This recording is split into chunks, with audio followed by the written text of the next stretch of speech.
Shalom les Koulam, Parashat Korach. J'aimerais qu'on essaye d'étudier ensemble aujourd'hui qu'est-ce qui a excité Korach. Korach qui s'est levé contre Moshe et Aaron, qui a contesté la Keuna, la prêtrise de Aaron. Qu'est-ce qui l'a excité? Alors pour comprendre cette paracha, nous sommes obligés de faire un petit rappel généalogique.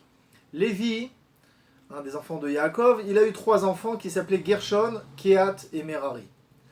Kehat, le second, il a eu lui-même 4 enfants. Ces 4 enfants-là étaient Amram, Yitzhar, Chevron et Uziel.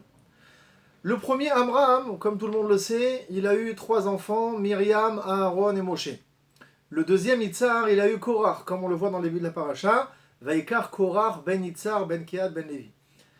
Le troisième, c'était Chevron. Et le quatrième, le dernier, qui s'appelle Uziel. Ce petit dernier-là qui s'appelle Uziel a eu un enfant qui s'appelait Elitzaphan. Ce même Elitzaphan, il a été nommé chef de toute cette famille-là de Kehat. Et ça a excité Korach. Pourquoi? Korach, il s'est dit, ok, Amram c'est l'aîné, il a eu 2 enfants, Moshe et Aaron. Ok, l'un donc il va devenir le gouverneur d'Israël, c'est Moshe. L'autre qui devient le Kohen Gadol, c'est Aaron. Mais je suis le suivant, je suis le fils du deuxième. Pourquoi le fils du quatrième, c'est-à-dire Elitzaphan ben Uziel, c'est lui qui a été nommé prince de tous les Lévim? L'honneur revient à moi, comme ça dit Korach.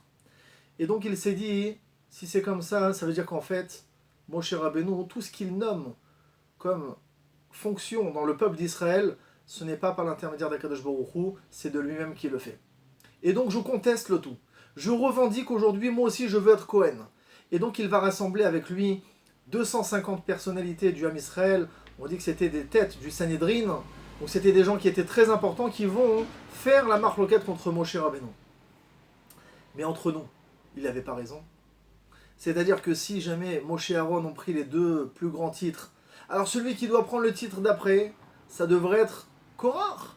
Donc pourquoi quelque part c'est Elitzaphan ben Uziel qui a pris ce titre-là de prince des Kehatim, de la famille de Kehat? Alors pour comprendre, on va juste faire un petit aparté, un petit rappel historique.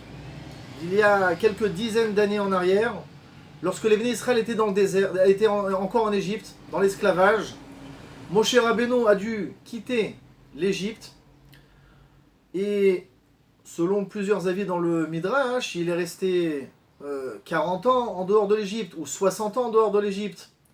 On dit même que pendant cette période-là, il était roi d'Éthiopie pendant 40 ans, jusqu'à ce qu'il arrive à Midian, qu'il rencontre Yitro, qu'il se marie avec la fille de Yitro, et donc il va revenir en terre d'Égypte pour aller sauver le Ham Israël, sous l'ordre d'Akadosh Baruch Hu bien sûr. Akadosh Baruch Hu, lorsqu'il le rencontre au buisson ardent, au Séné, il lui dit, Moshe, va délivrer le peuple d'Israël. Et Moshe refuse. Il lui dit, non, je bégaye, je ne sais pas très bien parler, il y en a qui sont mieux que moi, etc. Jusqu'à ce qu'Akadosh Baruch Hu, il insiste. Il lui dit, va délivrer le peuple d'Israël. Et Moshe Rabbeinu qui dit, attends, c'est l'Archouma quand même, c'est la honte pour mon frère. Aaron, ça fait déjà 40 ans. C'était un grand de la génération, ça fait déjà 40 ans que les bénis Israël sont en Égypte. Avec Aaron, il ne se passe rien. Et l'esclavage continue. Et les Hébreux souffrent en Égypte. Moi, je vais arriver, et pitam comme ça, je vais faire délivrer le peuple d'Israël. Qu'est-ce qui va en arriver pour le kavod de mon frère? J'ai peur pour le kavod de mon frère. Moshe Rabbeinu, il ne veut pas prendre la place de son grand frère.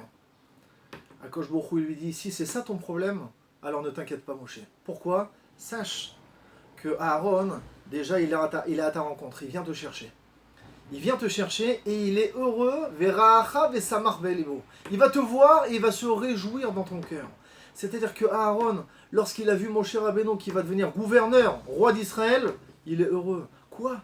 Mon petit frère, il a mérité d'être le roi d'Israël et il s'est rempli de joie. Cette joie, Akadosh Baruch Hu, il l'a tellement apprécié qu'il a dit, si un grand frère il est capable d'apprécier que son petit frère a pris tellement d'importance dans le peuple d'Israël et il est joyeux pour lui, alors il méritera d'être Kohen Gadol. Et c'est la raison pour laquelle Aaron, il a mérité d'être le Kohen Gadol. Pourquoi? Parce qu'il est heureux du rôle, du grand rôle qu'a pris son petit frère. Et donc Akadosh Baruch Hu l'a récompensé. Alors, pour l'histoire de Korach, je ne sais pas quel rôle Akadosh Baruch Hu avait prévu pour Korach, d'être le Korach Hagadol, je ne sais pas. Mais en tout cas, Akadosh Baruch Hu lui avait prévu quelque chose de très grand. Mais lorsque Akadosh Baruch Hu, il te prévoit quelque chose de très grand, alors il veut te mettre à l'épreuve. Est-ce que tu vas être heureux lorsque je vais nommer quelqu'un qui est plus petit que toi? Je vais nommer Elitzaphan ben Uziel. C'est lui l'enfant du quatrième fils de Kehat. C'est lui qui va prendre le rôle des Kehatim, qui va être le prince des Kehatim. Est-ce que tu es heureux pour lui ou pas? Ou alors non, c'est l'orgueil, c'est le kavod. Toi tu cherches uniquement le kavod, d'avoir les honneurs, le tapis rouge. Ah, que je me dit, si c'est comme ça va pas.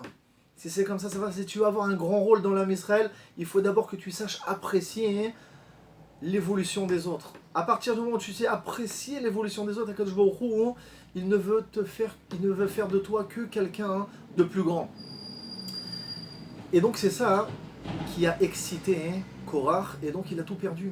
Et Bémet, il avait vu en prophétie que Shmuel, le prophète Samuel qui va descendre de Korach, il était équivalent à Moshe et Aaron. Donc il s'est dit, regarde, si Samuel qui descend de moi, il est équivalent à Moshe et Aaron, alors moi, ne dois-je pas prendre aujourd'hui le devant du Ham Israël, les reines du Ham Israël? Je suis plus important que Moshe et Aaron réunis. Et donc ça l'a excité, et donc il a fait la marloquette. Mais là, c'est là qu'il a loupé le coche. Il a loupé le coche en... La particularité du Ham Israël, d'un juif, c'est d'être content pour la réussite de l'autre. Et malheureusement, le Yetzer Hara, il a toujours tendance à nous faire tomber, à nous faire échouer sur ce Inyan-là. Pourquoi? Parce que quand on voit la réussite de quelqu'un, alors tout de suite on a une tendance à le rejeter, à le rabaisser. Mais de toute façon, lui, il n'est pas apte à avoir tous ses honneurs. Pourquoi lui, il a tellement de réussite, etc. Non, le juif, il doit être content pour l'autre. Qu'est-ce que tu as à gagner quand tu rabaisses l'autre? Qu'est-ce que tu as à gagner? Sois content pour lui. Baruch Hashem, il a réussi dans la vie. Baruch Hashem, il a réussi à devenir un érudit en Torah. Baruch Hashem, il arrive à faire telle ou telle mitzvah. Sois content pour lui. Et bien, si on arrive à être content pour l'autre, c'est là où Akadosh Baruch Hu, il va venir et nous donner plein de bonnes choses. Il ne faut pas le faire, bien sûr, pour que Akadosh Baruch Hu, il nous donne des bonnes choses, mais le faire pour le respect de l'autre, pour l'évolution de l'autre. Et c'est ça qu'il faut souhaiter. C'est pas grave si l'autre, il a ouvert un magasin et qu'il arrive à faire plein d'argent aujourd'hui, ou alors qu'il a fait des études et qu'il est arrivé major de sa promotion. Sois content pour lui, Baruch Hashem. Et prends exemple sur lui. Peut-être que tu peux apprendre de lui. Ça, c'était l'erreur de Korach. L'erreur de Korach qu'il a fait tomber si bas, pas au niveau de la terre, mais même sous la terre, parce que la terre, elle l'a englouti. Là, Akadosh Baruch Hu, il a dit, des gens qui ne sont pas heureux pour la réussite des autres, ils ne m'intéressent pas. Je les engloutis dans la terre. Et ça a été la punition de Korach. Alors, Bezrat Hashem, qu'on soit tous méritants de voir le bien chez l'autre, de voir toujours ce qui est positif. Et ça, c'est même un petit clin d'œil sur ce que Yaakov, il avait dit à Yosef. Yaakov, lorsqu'il a dit à Yosef, va à la recherche de tes frères, l'er re'e et shlom achecha. Va voir le salut de tes frères, voilà comment on traduit littéralement. Mais selon d'autres commentateurs, on peut lire le verset d'une autre manière. C'est que Yaakov, il fait une réprimande à son fils. Il lui dit, arrête de voir toujours les côtés négatifs qu'il y a chez tes frères. Tu fais du lachon hara sur tes frères. Pourquoi? Parce qu'ils mangent un animal sans l'avoir égorgé, etc., etc., comme c'est marqué dans la paracha de Vayeshev. Yaakov, il lui dit, l'air tiré et shlom achecha et ashlemut, l'intégrité de tes frères. Va voir leur côté positif, va voir leur bonne midot. C'est ça qu'il faut que tu ailles voir, mon fils Yosef. L'air tiré et shlom achecha, arrête de voir les côtés négatifs. Nous-mêmes, continuons dans cette route-là, de toujours voir le bien chez les autres. Arrêtez de voir le mal, parce que de toutes les manières, ça ne sert à rien. Ça ne sert que à nous rabaisser. Shabbat shalom et Chodesh Tov.